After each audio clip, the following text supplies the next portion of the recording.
Bonjour tout le monde, j'espère que vous allez bien. Bienvenue dans le live du jour. Le live qui est la suite de la question de la semaine que j'ai mise lundi et qu'on a débuté, qu'on a commencé à aborder hier. Hier, le but c'était de présenter les différentes possibilités. Les différentes possibilités qui peuvent expliquer les réactions émotionnelles et comportementales de cet enfant-là, de 8 ans. Et on a établi en fin de rencontre quelle était la cause que l'on retient. Parce qu'aujourd'hui, l'objectif, ça va être de vous expliquer la théorie neurologique et neurodéveloppementale derrière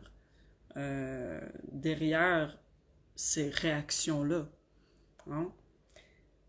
Comme je vous l'ai dit la semaine passée, pendant la première semaine de mes lives sur Instagram, et tout comme aujourd'hui, il n'y a rien pour rien. Un enfant ne fait pas une crise ou ne bascule pas en état de stress ou ne fait pas de panique pour le plaisir. C'est pas pour vous faire suer, c'est pas parce que vous l'avez mal élevé, c'est pas parce qu'il est mal éduqué ou parce que il retient de son père ou peu importe, là, une question de génétique. Les crises, c'est pas une question de génétique. On se dit tout de suite, c'est pas une question de génétique. C'est une question de à quel point le petit système nerveux de l'enfant a accumulé de l'inconfort de manière suffisamment importante pour qu'il bascule en état de stress. Et c'est ça qu'on va voir aujourd'hui. Donc, comme à l'habitude, je vous invite à me poser vos questions. Toutes les questions sont les bienvenues, toutes les questions sont bonnes. Donc, arrivez-moi avec vos questions concernant vos propres situations. Les parents me partagent depuis que j'ai commencé mes lives, mais même avant, souvent ce qu'ils vivent au quotidien. Donc, je suis preneuse de ce que vous vivez pour vous coacher, pour vous orienter, pour vous guider. Parce que c'est ça ma vocation, c'est ça ma passion, mon travail. Donc, voilà.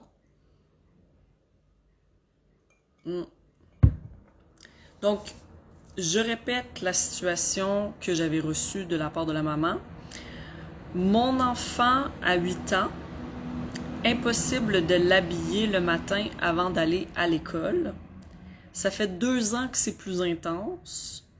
Il panique et au final, il choisit de mettre toujours les mêmes vêtements. La maman me précise, des vêtements plus mous. J'ai arrêté de me battre, mais je veux l'aider. Comment faire et quoi faire? Et donc hier, on a pris le temps ensemble, j'ai pris le temps de vous expliquer la situation pour vraiment bien la décortiquer. Pourquoi que j'ai fait ça en fait? Pourquoi je fais ça avec vous à tous les jours pendant mes lives?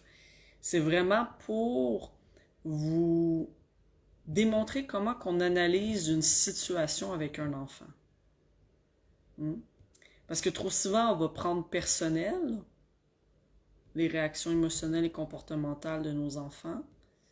On va juger comme quoi que c'est comme une atteinte à nous-mêmes, à notre ego, à notre bien-être, alors que l'enfant essaie tout simplement, pas essaie, en fait, il manifeste tout simplement un inconfort. Ça ne plaît à personne sur cette planète d'être en état de stress ou en état de panique ou en état de désorganisation. Personne.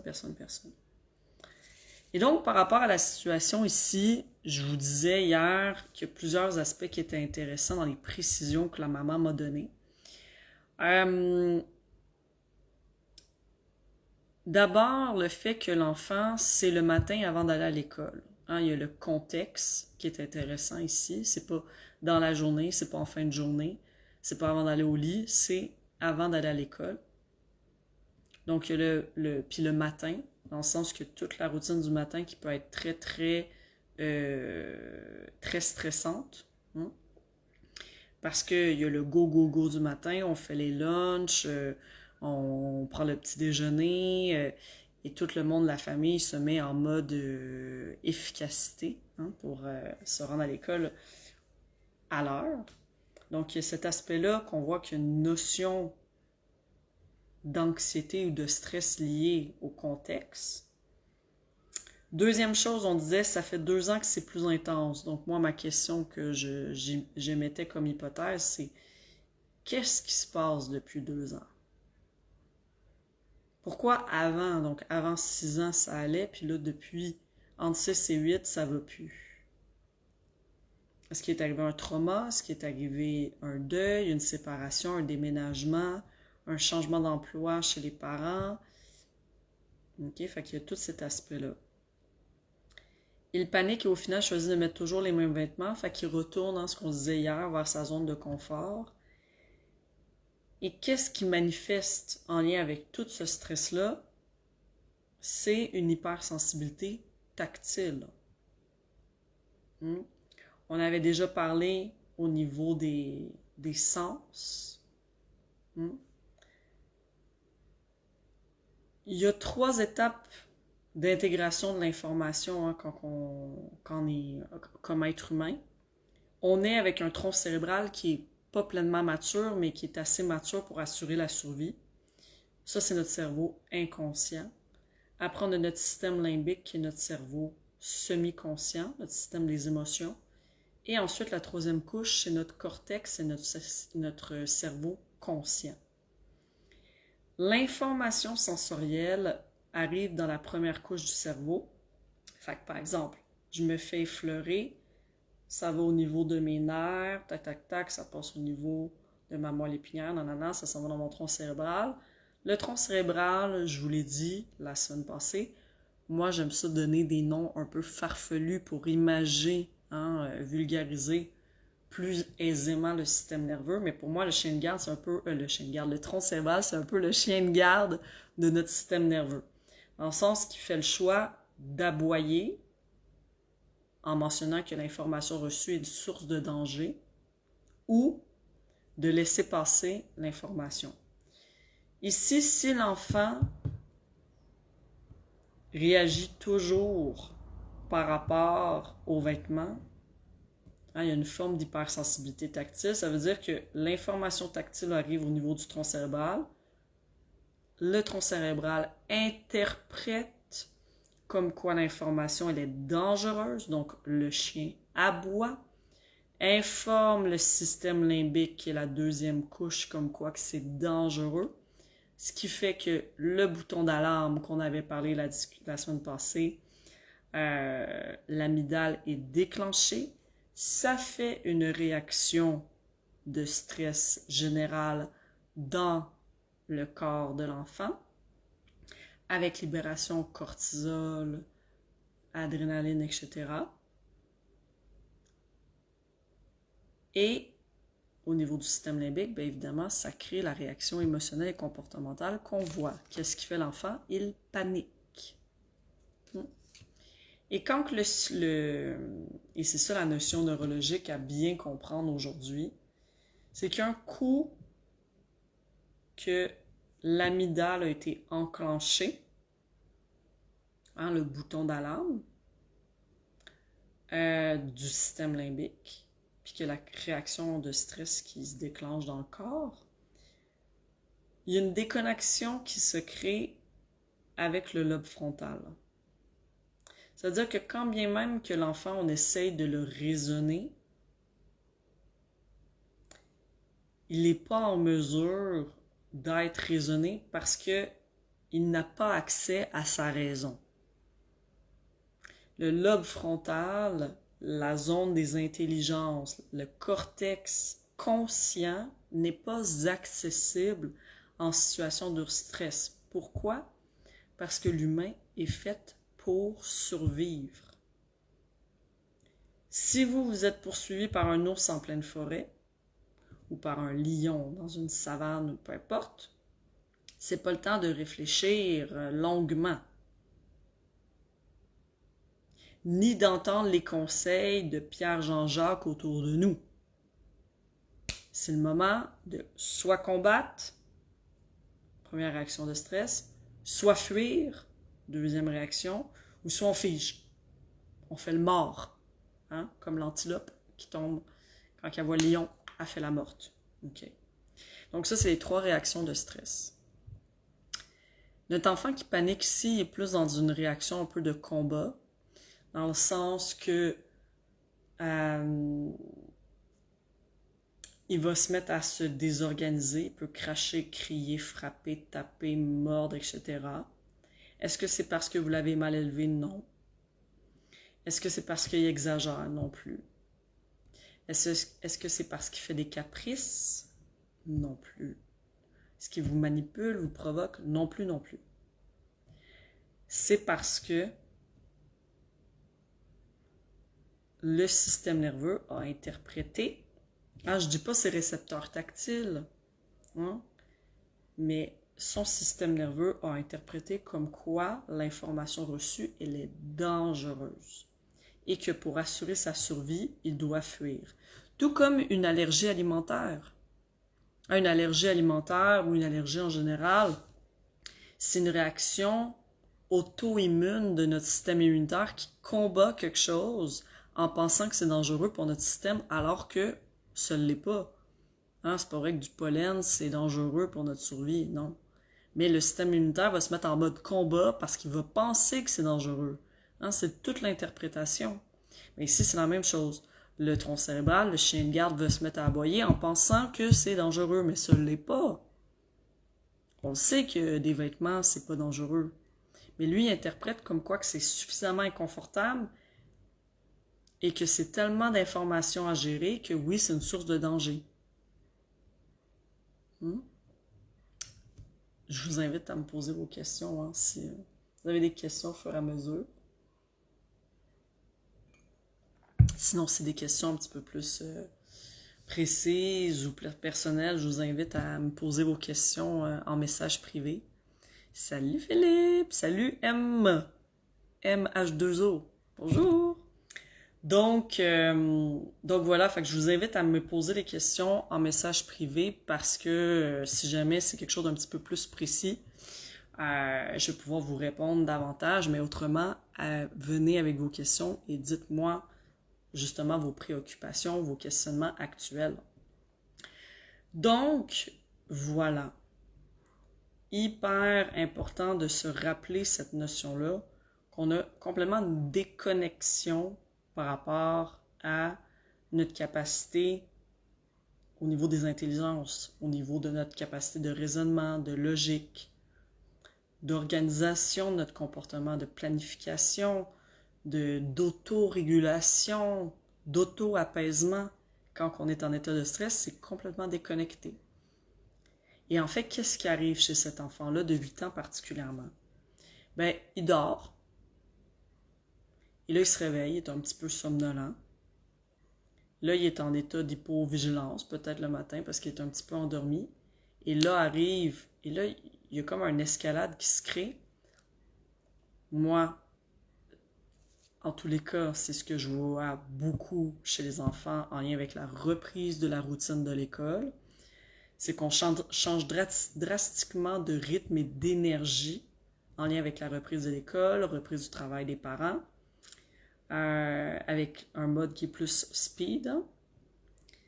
Et donc, l'enfant passe de somnolence à hypovigilance, mais très rapidement, niveau de stress embarque. Et quand il arrive le vêtement à mettre, l'information est tout de suite envoyée au niveau du tronc cérébral comme étant une source de danger parce qu'il y a eu tellement d'accumulation de stress d'un point de vue peut-être en lien avec le rythme, le contexte, qui fait que l'enfant, on ajoute juste une petite goutte, déjà à la base parce que l'enfant présente une hypersensibilité tactile ou une hyperréactivité tactile, on dit les deux termes dans le domaine de l'intégration sensorielle, ce qui fait que l'enfant bascule comme ça de l'état d'hypovigilance à l'état d'hypervigilance. Voir ici s'il panique, il tombe en état de désorganisation. Salut Cynthia! Donc, tombe en état de désorganisation. Et là, quand on est en état de désorganisation, c'est là que je vous dis, quand le bouton du système limbique, le bouton d'alarme vient d'être enclenché, il y a toute la réaction de stress qui se crée au niveau du système nerveux, avec libération de cortisol, libération d'adrénaline, etc. Et là, c'est plus possible pour nous en tant que parents de raisonner l'enfant. L'information passe d'une oreille et sort par l'autre.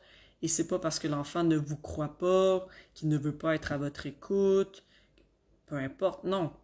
C'est vraiment parce que là, en ce moment, l'enfant est en réaction de survie.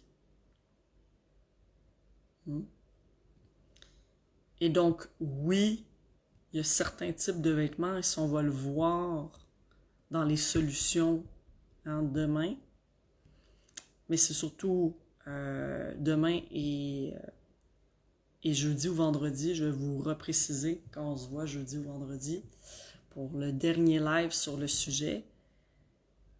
Dans les solutions, effectivement, il y a certaines textures de vêtements qui vont générer davantage d'inconfort versus d'autres.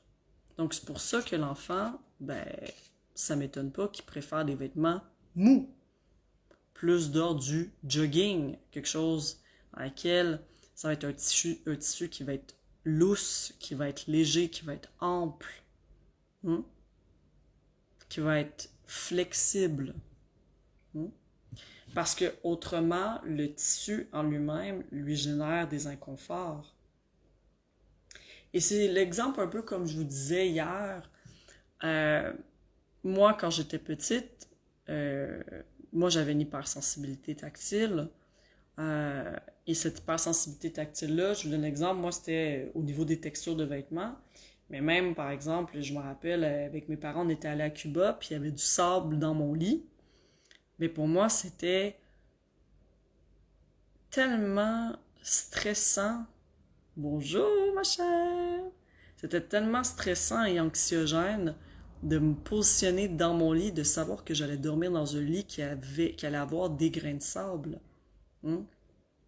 Pourquoi? Parce que les grains de sable sont agressants pour la peau d'une personne qui a une hypersensibilité tactile. C'est comme si le grain de sable, plutôt que d'être perçu comme un grain de sable, était perçu comme un pois chiche avec des piquants.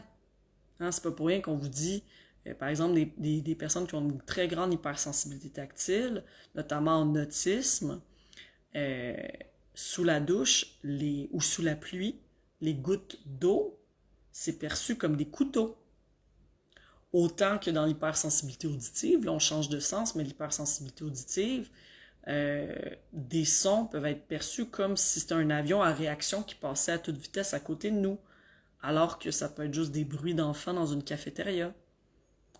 Autant que, par exemple, un enfant qui a une hypersensibilité gustative, il mange du riz, et comme pour lui, ça l'agresse sa langue, comme si c'était... encore une fois, des petits bouts de cure-dent qui lui piquaient la langue alors que c'est tout simplement du riz. C'est pas un problème de récepteur sensoriel au niveau de la langue, au niveau de l'épiderme, au niveau auditif. Non, c'est l'interprétation qui en est faite au niveau du tronc cérébral. Et qu'est-ce que ça fait, ça, pour vous, d'apprendre tout ça? Parce que c'est ça le but de mes lives aussi. C'est qu'est-ce que ça génère chez vous d'apprendre tout ça, de comprendre tout ça. Qu'est-ce que ça vient changer dans votre perception des comportements et des réactions émotionnelles de vos enfants, et possiblement des vôtres, et possiblement celles de votre partenaire de vie, de vos amis, de vos collègues, de votre patron. Bonjour à vous, écriture saine.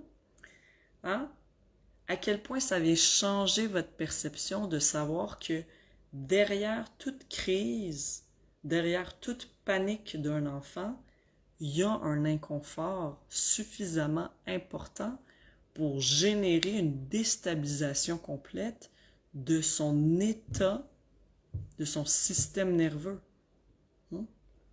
C'est surtout ça qui est important à comprendre. Et à quel point, après avoir compris ça, bien, ça vient changer notre regard aussi par rapport à notre enfant.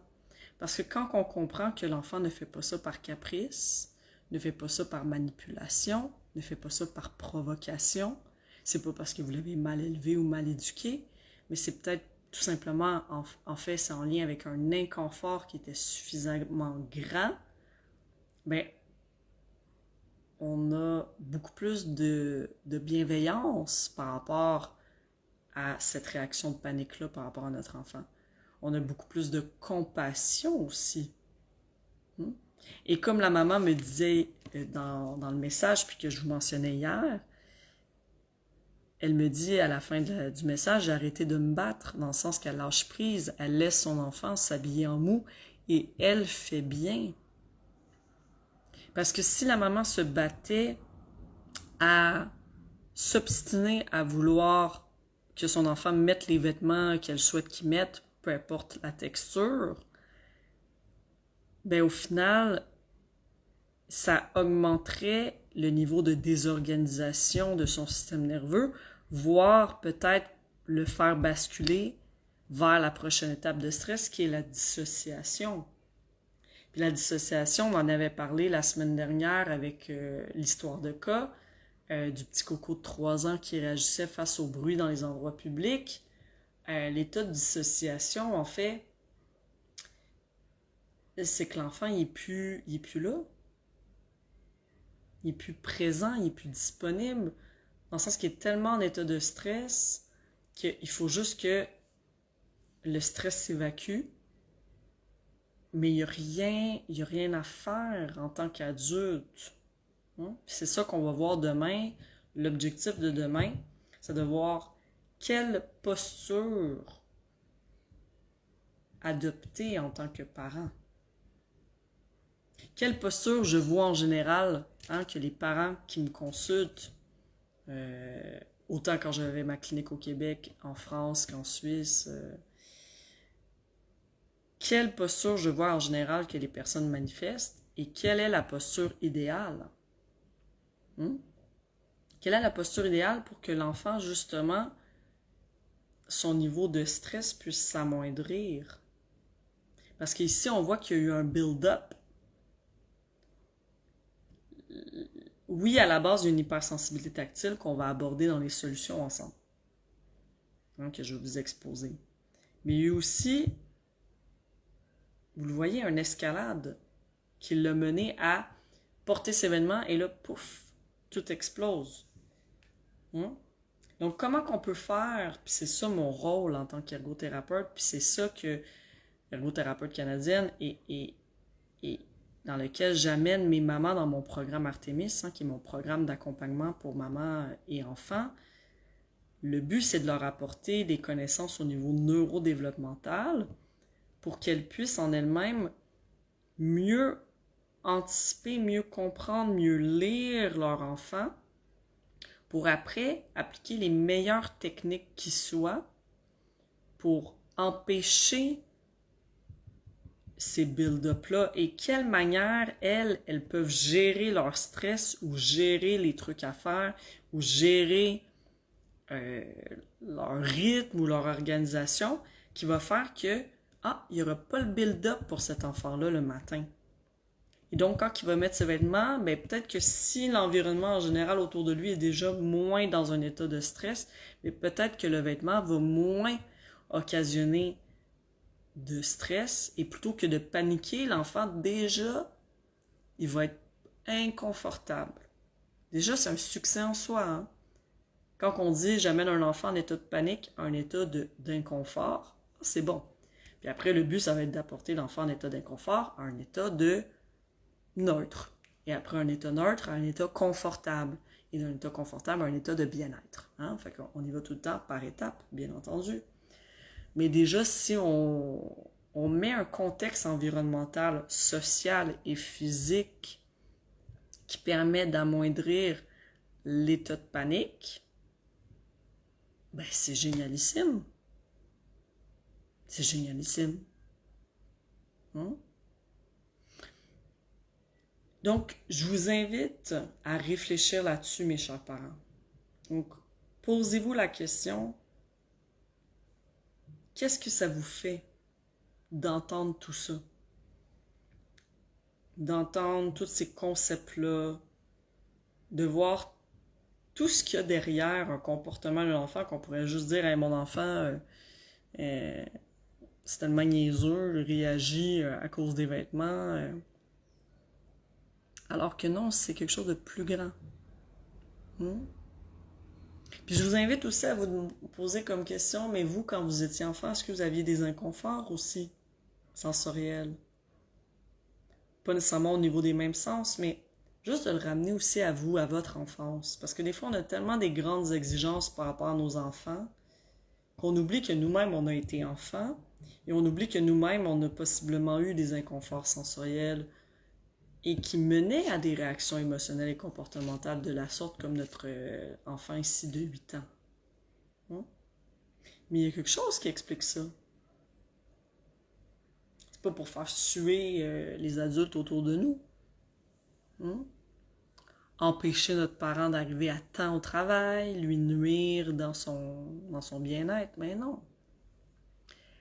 Je vous le dis et je vous le répète toujours, l'enfant est câblé pour être en relation et sur la même longueur d'onde que vous. Et si vous voyez un jour que votre enfant est plus dans une instance d'opposition, de provocation, peu importe, c'est parce qu'il y a une problématique de dynamique. Mais si l'enfant panique en lien avec l'habillage, ça n'a pas rapport avec vous. Ça n'a pas rapport avec vous. Vous n'êtes pas ciblé par ça. Et ça, c'est hyper important parce que j'ai beaucoup... Puis c'est ça, c'est un grand travail qu'on fait avec les mamans, notamment dans mon programme Artemis, c'est de travailler sur toutes les blessures. Travailler sur tout ce qui est déclenché en nous par rapport à des réactions de nos enfants. Nos enfants, s'ils réagissent d'une certaine manière, c'est indépendant de nous. Mais c'est à nous de le mieux lire. C'est à nous de raffiner notre lecture pour mieux anticiper, pour mieux prévenir, pour mieux amoindrir et limiter la possibilité de crise. Voir, comme je vous dis la semaine passée, on va le voir demain, mais dépendamment de la qualité de votre présence en moment de crise et de panique, vous pouvez complètement enrayer la fréquence, la durée et l'intensité des crises de vos enfants. Bien entendu. Mais ça part de vous. Moi, j'ai toujours répété à mes employés à ma clinique, 50% du travail, on le fait avec l'enfant, 50% avec le parent. Parce que le parent, c'est lui le guide, c'est lui le coach, mais s'il ne comprend même pas c'est quoi les besoins de ses enfants ou c'est quoi les messages derrière, c'est difficile d'être un bon guide et d'être un bon coach. On s'entend. Ça va dans les deux sens. Pour raffiner notre œil de parent, en tant que bon coach, bon guide et de leur donner la bonne direction, il faut avoir en nous déjà des connaissances qui vont nous permettre d'émettre des bonnes interventions et d'émettre une bonne structure éducative. Donc voilà. Voilà la théorie neurologique liée à la situation. Donc, on est face à un enfant de 8 ans qui présente une hypersensibilité tactile dans le domaine de l'intégration sensorielle. Est-ce qu'on est prêt à dire que l'enfant présente un trouble d'intégration sensorielle? Non, on n'est pas prêt à dire ça parce que probablement on n'a pas fait une évaluation exhaustive de son profil sensoriel. Mais est-ce que je suis capable, en tant qu'ergothérapeute pédiatrique, de nommer comme quoi que ça crée une atteinte à son fonctionnement, au moins dans une habitude de vie? Oui, parce que ça atteint son habillage. Et donc, pertinemment, il y a un trouble d'autorégulation sensorielle qui est présent ici, précisément en lien avec le sens tactile, et comme je vous disais hier, qui a forcément un impact au niveau social, au niveau affectif, au niveau de son sentiment de sécurité, au niveau émotionnel. Hein? Fait que vous voyez toute l'étendue que ça a comme impact en dehors de juste l'habillage. Hein? Parce que si je suis pas à l'aise dans mon corps, au niveau tactile, je serais pas à l'aise d'être à proximité des autres gens, d'être pris dans les bras, de me faire donner un bisou par mes parents, d'être proche de mes amis à l'école, en cercle, pour écouter l'enseignant. Vous voyez toutes les répercussions que ça a. Donc, demain, même heure, même poste, on se retrouve pour parler de la posture, des postures possibles en tant que parent et de la posture idéale. Et dans l'autre temps, jeudi ou vendredi, je vous confirme, on va parler des solutions concrètes. Qu'est-ce qu'on fait? Qu'est-ce qu'on fait dans cette situation-là pour permettre à l'enfant d'évoluer au niveau de son neurodéveloppement, d'amoindrir ses inconforts au niveau tactile, voire de faire disparaître l'hypersensibilité tactile, et de ramener une routine qui est pas anxiogène. Elle n'a pas à être anxiogène, cette routine-là du matin. Donc voilà, mes chers. Donc, des gros bisous à tous. Je vous invite à revenir demain et prochainement dans mes lives au courant de la semaine sur le même sujet et à m'écrire, bien entendu, vos questions s'il y a lieu en message privé. Donc voilà, des gros bisous à tous. Ciao!